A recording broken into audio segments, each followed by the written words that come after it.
Here we go! So he's finally here, performing for you. Join Chase and the gang for a shitty review. Every day for him always starts the same. If you wanna know him, then here's his name. ChacePlayz. What do you mean we can't air that? Why?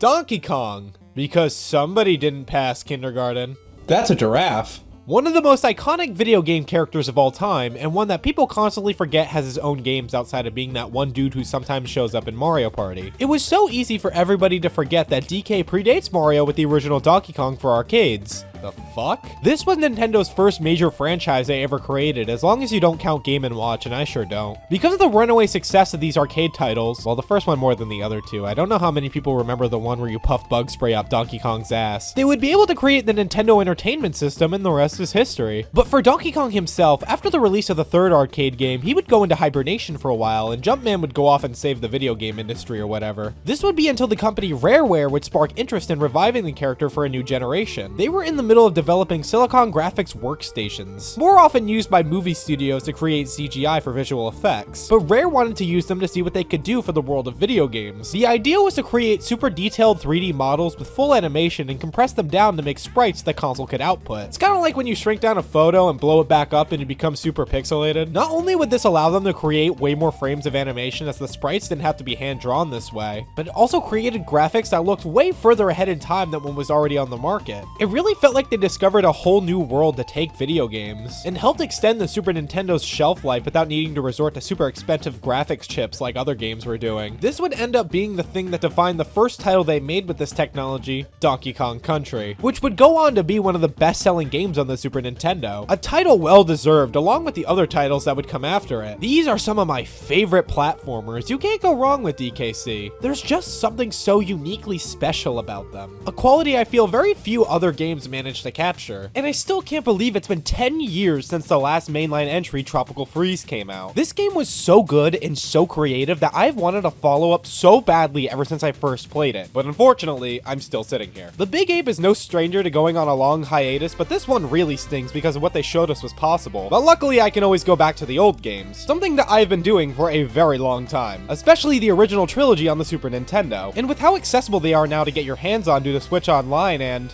other totally legal places, I'll always recommend them to people who love fast-paced 2D platformers. But given their age and reputation, I get why some may want to know more before getting into it. A service I will provide unpaid. Yeah, what else is new?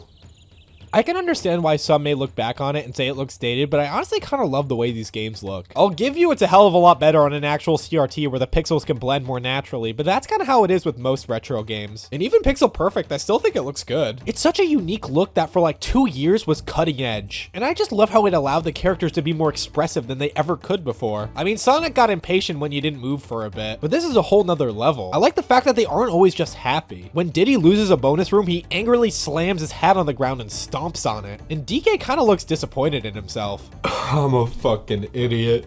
Rare is responsible for giving Donkey Kong the design we all recognize. Yeah, this look we so strongly associate with the character wasn't introduced until this game. I mean, technically this redesign is for Donkey Kong Jr. because yeah, the original Donkey Kong from the arcade would become the character Cranky Kong, as shown in the intro of the game with Cranky on the old red girders of the arcade game before transitioning to the jungle where the new Donkey Kong takes over. It's a level of detail they didn't have to do. I don't think anybody would have cared if they just said this was Donkey Kong, but they did, and it adds an extra layer of charm to an otherwise simple plot, one that I'm going to summarize now because that's kind of what I do. One dark and stormy night, a large group of reptiles known as the Kremlings sneak into DK Island and steal Donkey Kong's banana hoard while he's sleeping, and stuff his buddy Diddy into a barrel because if it wasn't clear enough with all the fruit napping, these guys are assholes. It also seems like they're mining the island for materials, introducing the worst thing of all to the world of DK Isle: capitalism. But seeing as they have yet to actually leave the island, DK and Diddy make it their mission to retrieve the stolen bananas and defeat the leader of the Kremlings, King K. Rool. And that's pretty much it. God, I love simple video game plots. It's never really explained what these reptiles want with DK's banana hoard. They don't seem to be eating them. They just have them sitting around until we beat the shit out of them. But I do like how it subverts other video game plots of the time. Mario wanted to save the princess from Bowser, Sonic wanted to save the little woodland creatures, but Donkey Kong wants his shit back. Honestly makes him more more relatable. Almost all of this information comes from the physical manual, and this thing makes me miss instruction manuals more than I already do. I understand this is a lot of effort that should be put into the game rather than a booklet that children aren't going to read in the first place, but this one is so good. It's filled with artwork made specifically for it, a detailed section describing the story that's written really well, and stuff about the development process. I love that Cranky breaks the fourth wall and makes fun of the game and the player. This is just so charming. This game definitely has a sense of humor. This has to be one of the first games I know of that have fake credits before the real ones. And yes, I did fall for this and die on my first playthrough. On the surface, DKC isn't that different from other platformers, even from this era. You go from left to right while jumping from platform to platform while killing enemies, collecting bananas and extra lives until you reach the end of the stage where you move on to the next one in a linear line, till you reach the boss at the end. Hell, even when this was first released, critics compared it to Super Mario World, and I can see why. But at least in my mind, there's some distinction. Levels in DKC come in a couple of flavors. Jungles and dark caverns are the ones that you're gonna see the most, especially the caverns. It's like the entire last part of this game is underground. But there's also mines, underwater reefs, temples, forests, treetops, snowy glaciers, and factories. Once in a while, they pull out the most beautiful level themes that they never use again, like the sunset in Orangutan Gang, or the rain in the second level Ropey Rampage. But then there's this ice cavern, and it's like, what do you mean this is the only level that looks like this? But the more grounded themes that this game uses helps the worlds be structured in a way that keeps the island's theme consistent. Progressing through the game feels like you're adventuring through an actual island that DK lives on. I just like that kind of extra context in my platformers, and it's something I think this game does really well. There's no huge HUD in the way to distract you from where you are. They really allow you to get immersed in this shit. You take control of both Kongs at the same time, switching between the two whenever you get hit or with the select button. DK is the stronger one as he can take down bigger enemies, while Diddy is the faster of the two. You pick Diddy as the lead character. He's faster and more agile, controls better, he has a much smaller hitbox making avoiding enemies easier, and can use barrels as a shield by holding them in front of him. Sure, he can't take out bigger enemies, but I don't see that as much of a handicap. He can either just roll through them or chuck a barrel at them. DK does have this ground slam attack, which might be the most useless move in any side-scroller, as you have to be perfectly still to do it and doesn't even have any places where it's required. At least it's useful in Smash Brothers. But I will say, no matter who you play, the control is perfect. Everything from running, jumping, throwing barrels, which looking back is the only thing they kept from the original arcade titles. Simply running around is just fun, and I always feel like I'm in complete control, and it feels amazing, except when they add ice physics. But this shit sucks no matter what game you put it in. Tapping the run button makes the Kongs roll to kill enemies, which also makes you roll faster the more you chain together. You can even roll off a ledge and jump in midair to keep the speed going, although I'm not very good at it. That shit makes me nervous, and they never even tell you how to do it. This, along with the way levels are designed, gives these stages a rhythmic flow that makes completing them so fun. Sure, you don't go Sonic fast, but there's a sense of speed and flow that makes for a satisfying experience. And levels will consistently introduce new gimmicks to make them unique. One of my favorites being Stop and Go Station. You have to keep activating these stop barrels to get these Kremlings to cool it on the caffeine. And there's something so fun about trying to keep the speed going while still pushing all the right things to switch the barrels. There's no power-ups per se. Instead, we get animal buddies with their own special abilities. Rambi and Enguarde are the best ones. If there's anything in Rambi's way, it's going down. He's almost indestructible from the front. Everything in front of his horn might as well already be 6 feet under. And Enguarde makes the water level so much more enjoyable. It's like getting the frog suit in Mario 3, except way better because it's a lot easier not to lose immediately. The others are okay. Winky the Frog can be fun, but his hitboxes are a little jank. And if you get hit, the animal buddy runs away and usually falls in a pit, so I rarely even get to use him. And if you want to talk about jank hitboxes, Espresso is the king of it. His gliding can be useful if you know where to use it, but his inability to jump on things makes me never want to use him outside of finding secrets. I would also include Squawks as he becomes a staple of the trilogy, but he's only in one level to hold a flashlight and give you a fucking seizure, so there's not much to say. If you get 3 of these icons, you can play a bonus game to earn extra lives with that animal buddy. I always found these really satisfying, especially if you know where the hidden modifiers are, but they always send you back to your last checkpoint, and that's where they can be a little annoying. That means if you're about to beat a really hard stage and you accidentally nab a third one, it's back to the checkpoint barrel, and that has happened to me more times than I'm willing to admit. And also, don't ask me why Rambi has significantly less time than everybody else. It's almost not even worth it at this point. But at the same time, I would advise you to get as many lives as you can find, because, well, you're gonna need them. Donkey Kong Country isn't nearly as challenging as something like Lost Levels, oh god no, but it certainly asks more from the player than your average Mario title, and if you get a game over, you're getting sent back to your last save point. I feel like turning up the challenge was necessary to create that satisfying gameplay loop. There's never any alternate pathways, and you always complete levels in a set order, so replayability comes from getting better at the game. It starts off so deceptively easy in the first 2 worlds. They give you an assload of extra lives, but I'll tell you now that if it's your first time playing, you're gonna need all of them to make it through this adventure. The first major skill check being the first minecart stage. You gotta have some decent reaction time to make it through here, and and this fucking jump. I had to have died in this spot more than any other on my first playthrough, and it pisses me off because I have no trouble making it anymore, and now I want to know what the fuck my problem was. But I will say, finally making it through just to get clotheslined by that last Kremling was soul crushing. But again, they also give you a fuckload of extra lives as soon as you start. That being said, not every death can be blamed on the idiot with the controller. This game can have some problems with visibility. There are a few too many times where the camera does not give you an idea where you're gonna land, and can also obscure certain enemies from view, catching you off guard, and it can get on your nerves. The worst level in the whole game is Poison Pond. Like, it's no contest. I don't think any other stage comes close. First of all the green coloring just makes me sick. This place cannot be good for the Kongs to be swimming in. I'm surprised DK didn't come out with an extra arm. But shit will also constantly fly in from off screen and kill you. And they put so many of these bullshit fish at the end, and they knew what they were doing, and I'm still mad about it. The bosses are another weak point, unfortunately. I don't really mind them that much, mostly because they don't take very long to beat, but they are very simple and doesn't take very long before they just start recoloring them, which feels a bit lazy. One of them is just fighting a couple of common enemies,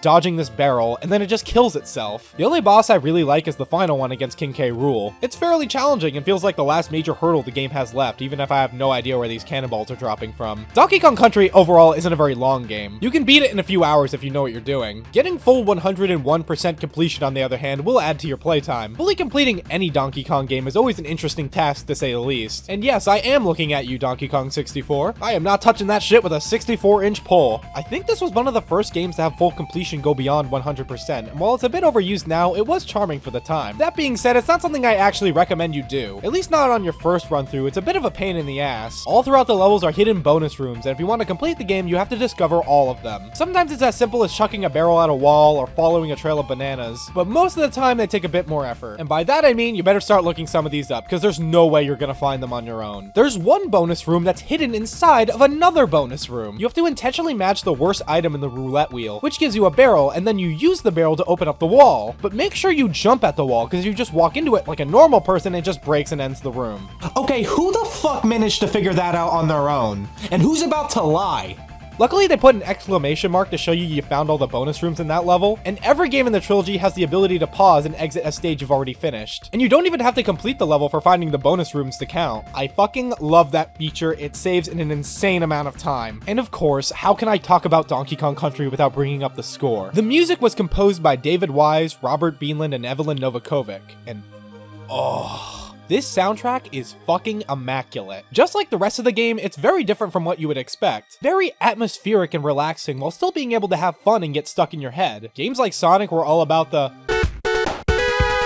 While DK Island Swing has 20 seconds of just birds chirping and rising drum beats, they really enjoyed using ambient noises as instruments, giving the different themes a distinct identity. Like, this is Donkey Kong music, there's no mistaking it. Gangplank Galleon is something you're gonna remember for the rest of your life. Life in the Mines and Tree Talk Rock are catchy as hell, and who doesn't like aquatic ambience? Also, all the music used in this video are the restored tracks made by Jammin' Sam Miller. It doesn't sound insanely different or anything, but that extra clarity has made these my go-to versions whenever I want to hear these songs. If you haven't heard this man's work, you seriously need to go check it out, because it's amazing. I can't even imagine the amount of effort that went into making these. Donkey Kong Country is such a charming game that has managed to stick with me for a long time. It really did charm me even on my first playthrough, and is a game I can go back to pretty much any time. I'm never sick of it. The gameplay loop and beautiful atmosphere always keeps me returning. I know a lot of people see Donkey Kong Country as this thing that people really only care about because of the graphics. A game with all style and no substance, but I just can't agree with that. Sure, the visuals are what made people turn their heads, but if the game's graphics were all it had, why would people still look back on it fondly to this day? Why did it spawn an entire new series that people are still waiting for the next installment in? Why would it cause people to lose their minds over the game's main antagonist being in Smash Brothers? It's because it is something special. Maybe not revolutionary, but it doesn't need to be. It's perfectly content just being a fun, simple platformer, and you know what? I'm fine with that too. But I can't lie,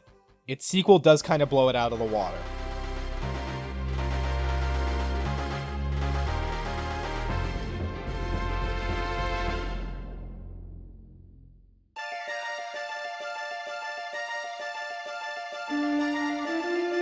This right here, my favorite 2D platformer ever. And that's a surprisingly large amount of competition. Ask me on a different day and I might tell you Sonic 3 and Knuckles or Super Mario World. But most of the time, I'll say it's Donkey Kong Country 2, Diddy's Kong Quest. Not Diddy Kong's Quest. It's a play on words, guys. I know a lot of people at the time discarded this one on the premise alone. Wait a damn minute, I can't play as Donkey Kong anymore? But it's called Donkey Kong Country. That's like if you played The Legend of Zelda.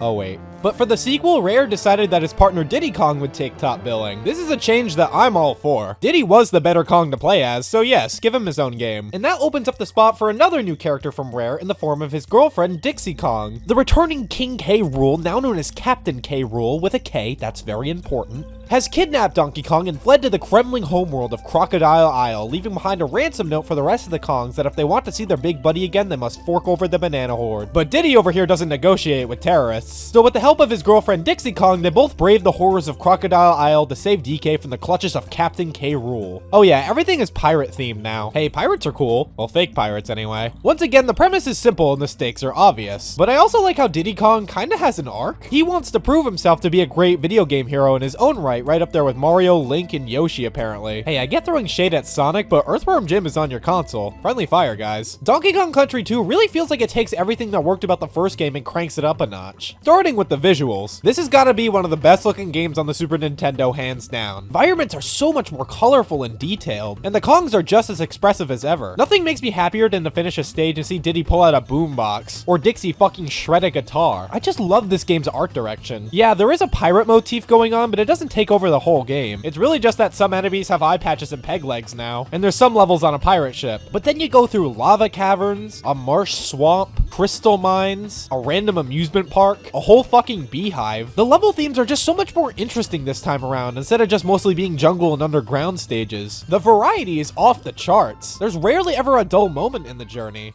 Diddy Kong is pretty much exactly the same as he was last time, while Dixie inherits being the slower and stronger of the two. But while DK didn't have anything else to make up for it, Dixie gets the most broken skill in the game with her hair twirl that lets her slowly glide and skip most obstacles. She is amazing, especially for newbies. But while you would think that would make Diddy useless, actually no. I still really like using his speed to blitz through stages, and I also find his control to be more precise. If I'm jumping around narrow platforms, I'm using Diddy. The two even get some team-up moves letting you pick up the other Kong with a push of a button, and throw them to collect items or even to reach higher areas. These two alone can be the reason I think this is the best game in the trilogy. Both characters are amazingly fun to play as, and they complement each other perfectly. Our other ragtag group of Kongs return to provide their help too. Well, everybody except Candy. I have a feeling Nintendo wasn't really a big fan of this one. Now we have Wrinkly Kong, who also happens to be Cranky's wife. She runs the schoolhouse where you save your game. Funky is once again on airline duty to take you around the map. And there's now Swanky, who runs the trivia game for extra lives. But I guess as a tax for needing to come all the way to Crocodile Isle, they now want to be paid handsomely for their services, including saving your game at the schoolhouse, which now costs 2 banana coins. A lot of people really hate this, and I get why, but it's never bothered me personally. The first save in the world is always free. The following ones are really just to cover your ass if you don't want to replay a difficult stage. And even then, banana coins are fucking everywhere. You should always have 2 on you to make a save, and even if you don't, they don't take very long to find either. Would I like to be able to save whenever I want? Yeah, but it's not the end of the world. The animal buddies have also gotten a noticeable upgrade. Rambi and Engard are back because of course they are. They play the same except with new charge moves letting you fly across the screen. They got rid of Espresso.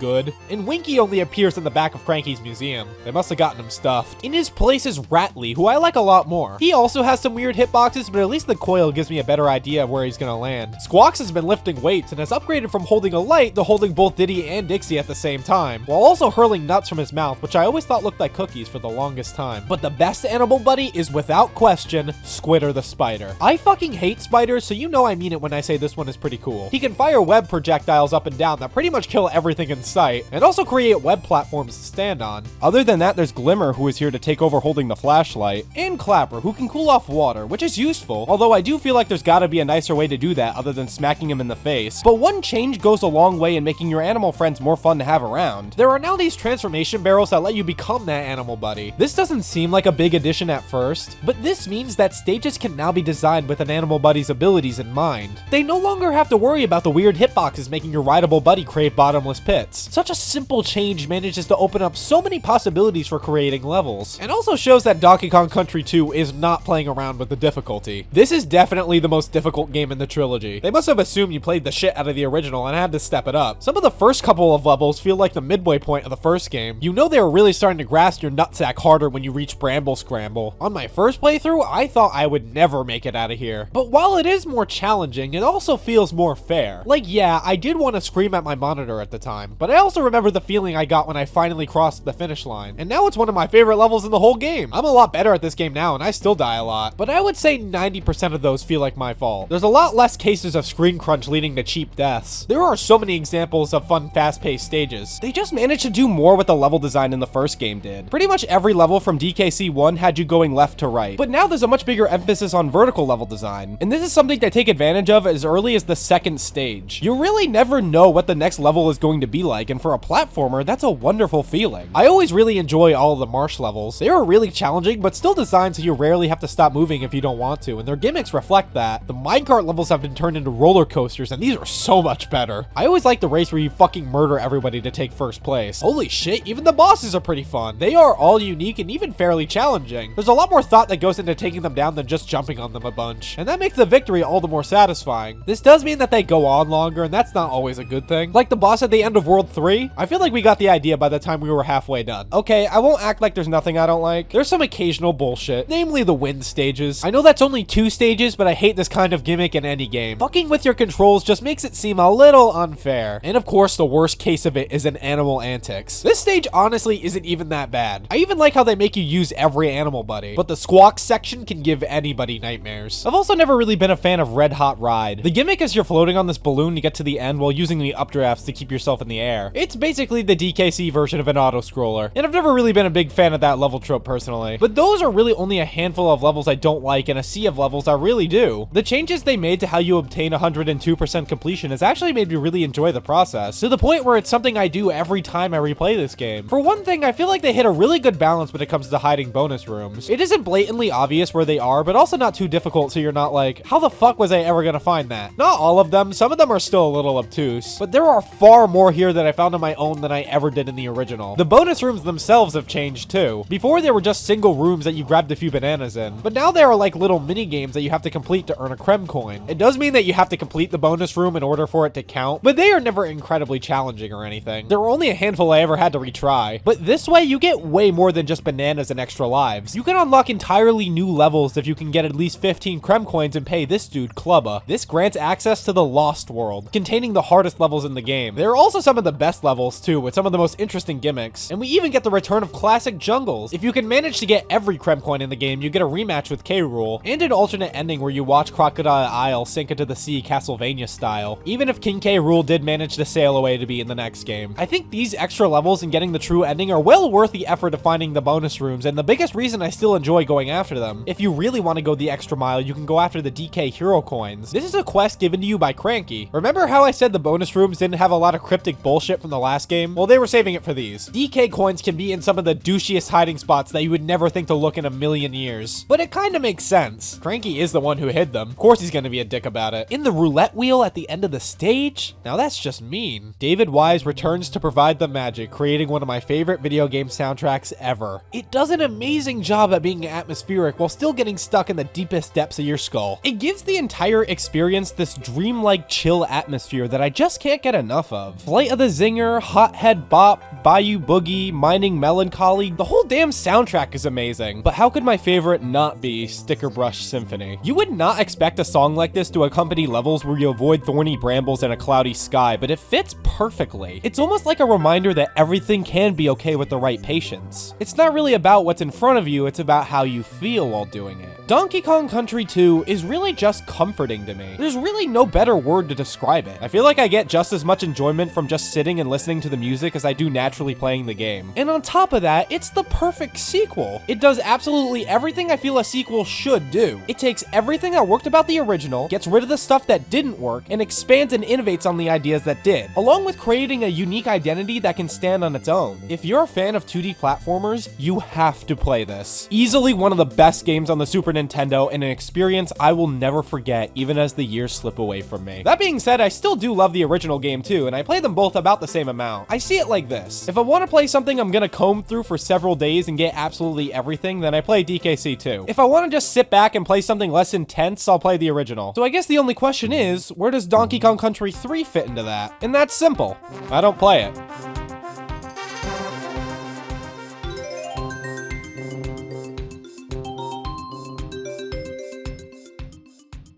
Okay, before I ruffle some feathers, because I know many people consider this their favorite of the trilogy, this is not a bad game. Not at all, actually. In fact, if you want to try to argue that this game is better than the original DKC, then you go right ahead, because in many ways it is. I just don't like it that much personally. A lot of people didn't even play this back in the day. Donkey Kong Country 3 Dixie Kong's Double Trouble came out in 1996, and by then, pretty much everybody was sticking their nose up Mario's three-dimensional ass to go back and finish the trilogy. And Rare knew this. Their entire A-team was already hard at work making games for the Nintendo 64, meaning that the development of Donkey Kong Country 3 would fall to the B-team. And you can kinda tell. Both Donkey and Diddy Kong have discovered a new region called the Northern Cremisphere. Somehow they didn't put together that Krem being front of the name means they're probably Kremlings there, but I guess Donkey Kong isn't known for being the sharpest tool in the shed. So of course they go there, and of course they don't return, causing Dixie to go and search for the missing Kongs. When she arrives, she finds Funky Kong, who is a mechanic now, who also brought along Dixie's cousin Kiddy Kong. And Dixie at that moment decides that this baby is the perfect companion for this incredibly dangerous adventure. Yeah, I don't really know why Kiddy comes along with us. I guess Funky didn't want him hanging around the shop. And you know what?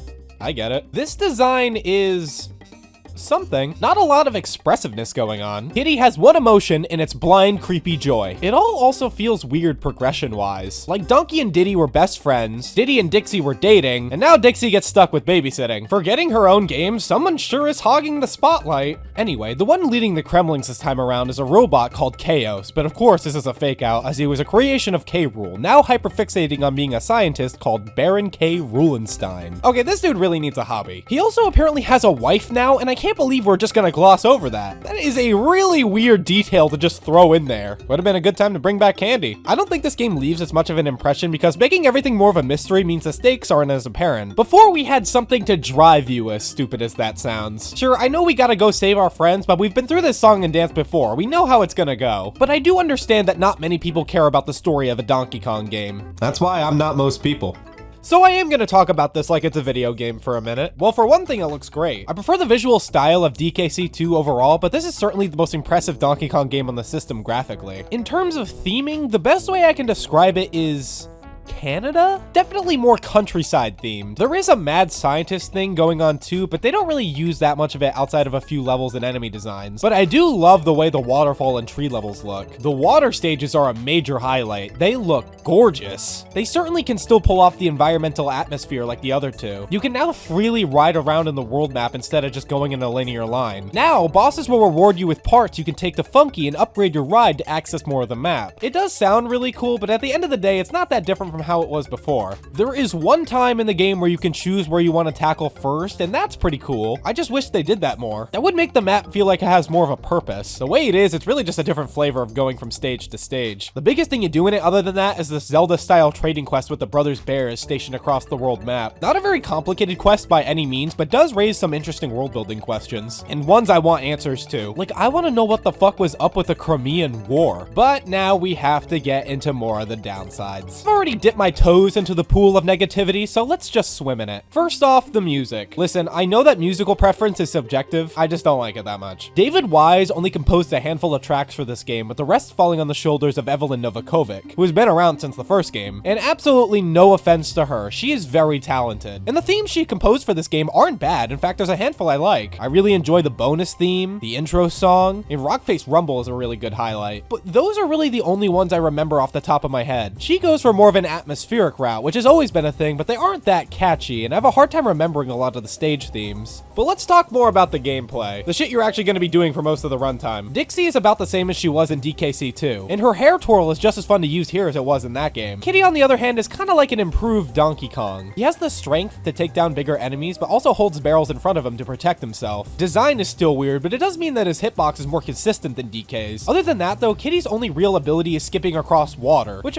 first of all, is a weird ability for him to have. Looking at the giant baby didn't give me the impression that he can bounce like you're skipping a stone. It is kind of finicky to pull off, and they never tell you how to do this, I don't think. But it's only used in 2 levels anyway, I guess. When Kiddy is in the lead, you can use the same throwing from the second game, but when Dixie holds Kiddy, she can barely hold the fucker up. You can use this to break certain floors, but it's really slow to pull off, and again, it's not used very much. But this means we essentially have 2 slow characters, where before, the fun was one was slower and one was faster. Donkey Kong Country 3 overall is a much slower game. game. It feels like the level design is always built to have you stop in your tracks and make you go back and forth. It's probably the biggest reason I don't like this game as much as the first two. Level design before, well, at least most of the time, was hell-bent on progression and moving forward. If you know what you're doing, you can blitz through almost every stage. There were levels that made you slow down, but there are way more of them now. And I know this complaint is more of a personal taste kind of thing, but it's something I always notice going back. I also find that a lot of the stage gimmicks seem to get in the way rather than make things more fun. Hung Fused Cliffs has you on a continuously burning rope. A vertical auto-scroller. Oh, joy! And that hole getting hit by shit you can't see? Excruciatingly evident here. Squeals on Wheels is all about slowly killing all the enemies to open up doors, and it really just doesn't feel like a Donkey Kong level. Poisonous Pipeline, immediately making me think of Poison Pond. And would you believe they made a worse stage? The gimmick is that the purple water reverses your controls. I know this is the level before the final boss, and it should be difficult, but this is artificial difficulty in my eyes. There's not a lot of thought to it, and I hate it. And it sucks, because there are some bright spots throughout the journey. Lightning Lookout. This is a really difficult stage all about keeping yourself moving, and that's what I like about it. You cannot stand in more than one spot for too long. Riverside Race. Mostly because it's all about going as fast as you can, and I also just really like seeing how mad that the bear gets when you get the best time. I really enjoyed this one about staying on top of the coins, even if they like to play catch with Kitty. The cliffside levels. These are so much fun, and I love the aesthetic. You know, I'm realizing while saying this out loud that most of these are in the second half of the game. This team probably got more used to creating stages as time went on, but that does mean that the first half can come off as a little dull. It's the biggest reason I always put the game down shortly after picking it back up. The first two worlds aren't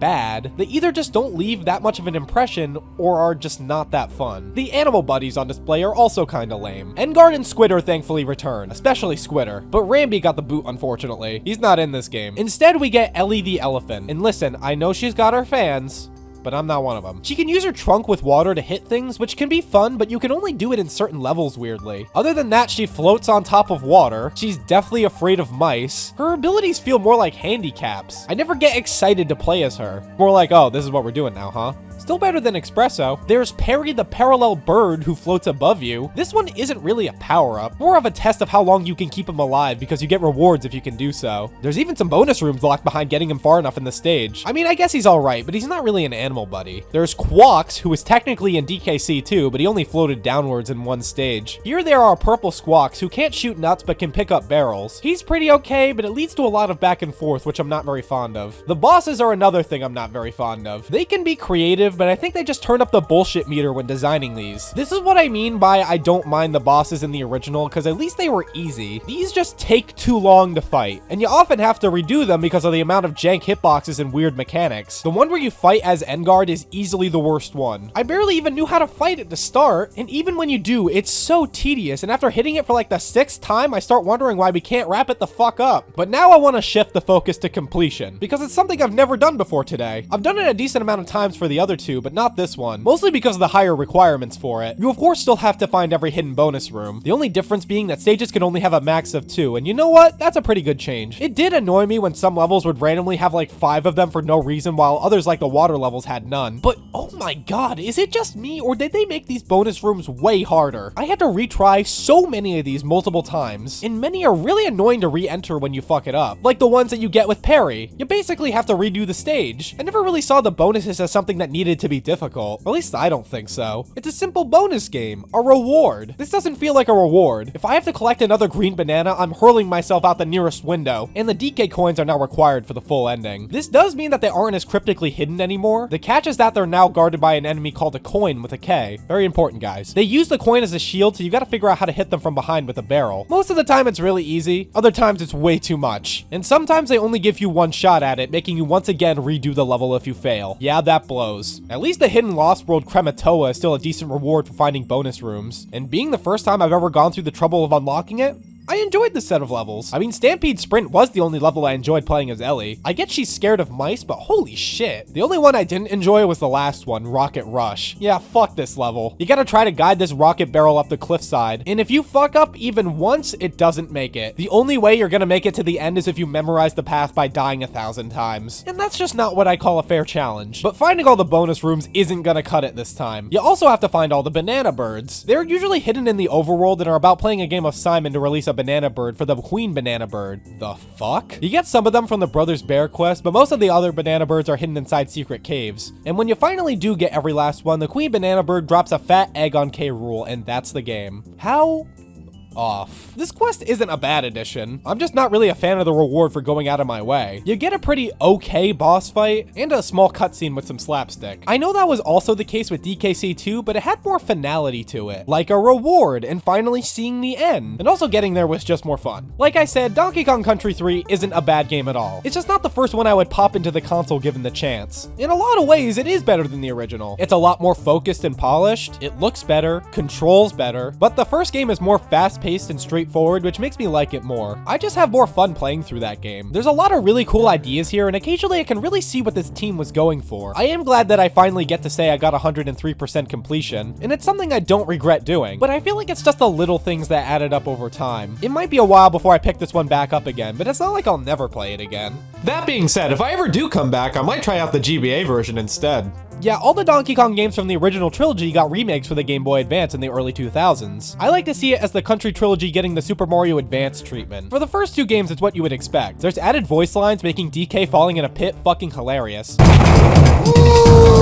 But the sound quality, while not being bad, still took a hit, and the graphics have been made brighter to compensate for the lack of a backlit screen on original hardware. They did improve on this though with DKC 2 and 3, and there's technically less of a screen crunch problem now that you can see more of what's in front of you. Just don't ask what the bears are taking. But while DKC 1 and 2 are pretty straightforward handheld remakes, Donkey Kong Country 3 is actually really different. For one thing, all the music has been replaced. Apparently Evelyn's themes were too difficult to get running on the GBA's sound hardware, so they brought back David Wise to compose an entirely new score. And while I still don't mind the original soundtrack, I actually might like this one more in some ways. It definitely has the benefit of being made with the GBA's limitations in mind, and they really managed to bring back some of the catchiness I feel like was missing before. There's even an entire new world to play with a new set of levels with new mechanics. This is actually a really solid version of Donkey Kong Country 3, and maybe in the future I'll try more of it out and come out with a higher opinion. Not today though, I already played through this shit once. I'm gonna take a knee. But that was Donkey Kong Country, at least on the Super Nintendo. Despite the fine display of whining about shit I don't even dislike, this has been a super fun journey coming back to these three titles. Like I said, I love these games and I'm rarely ever sick of them. After this, the Country series wouldn't see a mainline game until Donkey Kong Country Returns for the Wii in 2008. 12 years after DKC 3. In between that, there were a lot of experiments, to say the least. And after that didn't work for the longest time, they threw up their arms and went, what if we made it like a video game? Of course, the pre-rendered graphics will always be the thing we bring up when talking about Donkey Kong Country, but I think these games are so much more than that, and they deserve to be remembered and played for years to come. They were truly special experiences that I can wholeheartedly recommend to anybody who loves 2D platformers. Definitely start with the first game, at least if you aren't used to the pain. But that's all the incoherent rambling I got in me today. Sorry that there wasn't a song. I had been advised not to go through with that one.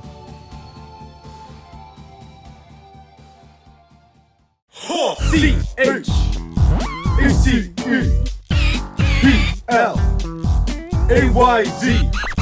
He gets into the tub with all his clothes while talking about ancient children's shows. He loves to bitch, he loves to moan. Who the fuck gave him a microphone? He's nerdy, he's stupid, and one time in elementary school they called an assembly because he shit in the urinal. Dude,